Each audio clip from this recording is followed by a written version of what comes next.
is my 13th year in Formula One, which just sounds crazy. But every year I race, you feel that there's that new possibility, that new challenge, and that new chance, really, to fight for the World Championship again. We've made sure that we've done the best job we can to build a great car. We've moved things around in the team in terms of mechanics and engineers so that we perform at our optimum. I think we're in a good position. It's like Control-Alt-Delete. You're resetting from last year. Previously we were tested every fortnight, and all of a sudden you go into this kind of white space where everybody's working very hard, but you're not quite sure what you're catching. But great season ahead, 2 world-class drivers, and some new races. Looking forward to going to the States as well, so it should be a good year.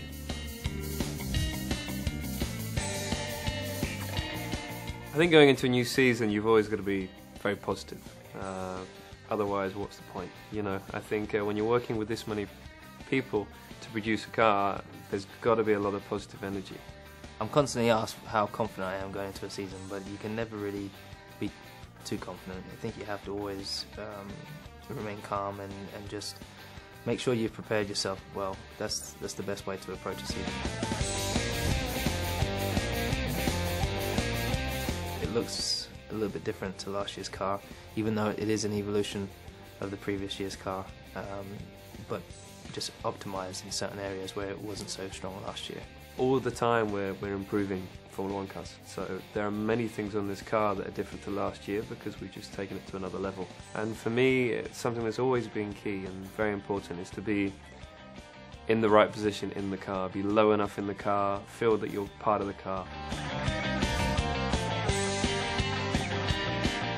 During the course of the year, we discover things about the car, things that we might like to do that we probably wouldn't have time or scope to change. If we want to make a fundamental change to the chassis or a repositioning of the gearbox, then those kind of changes involve so much time and effort. So we harvest that up during the course of the year and go, right, you know, come the Revolution Brothers, we'll get all that on the car. But then again, there are step changes in regulation, and we have an important one this year where the FIA have sought to reduce the impact of blown downforce, or the way we use the exhaust gas to generate performance from the car. I find the technical side of Formula One fascinating. All these different designers in different departments design all these components and how they all come together in January, and then you slot it into the car perfectly. It's a phenomenal process, I think. We're always looking to improve a part, strengthen a part, make the part either more aerodynamic or lighter or more user-friendly. Sometimes you sit in the car and they tell you about something new, and you're like, well, why have they changed that? It felt fine before. And then they tell you the reasons. It's like, okay, now I understand. Once you've achieved the World Championship or Grand Prix victories, nothing else will do, and you become really hungry for that.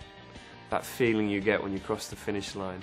First, you see the checkered flag, you see the whole team hanging over the pit wall cheering, and you know exactly what's going through every single member of the team's heads when you cross that finish line. That buzz, that adrenaline rush, that's a very special feeling, and it is very addictive.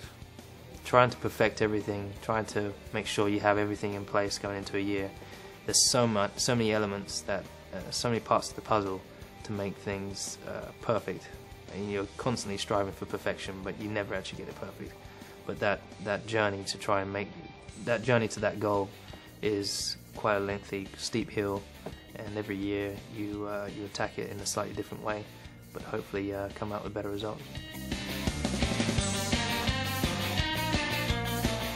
As a driver, you have to try and look at all areas to improve on. There's obviously your physical condition, there's your diet, there's so much time to be gained at the start of the race, for example, so making sure that your reaction times are improved, and training very, very hard. I'm very happy with the progress I've made, and I'm very positive at the moment in terms of what I can achieve, and also very positive about what the team can achieve. We win and we lose together, and that's why we're a team.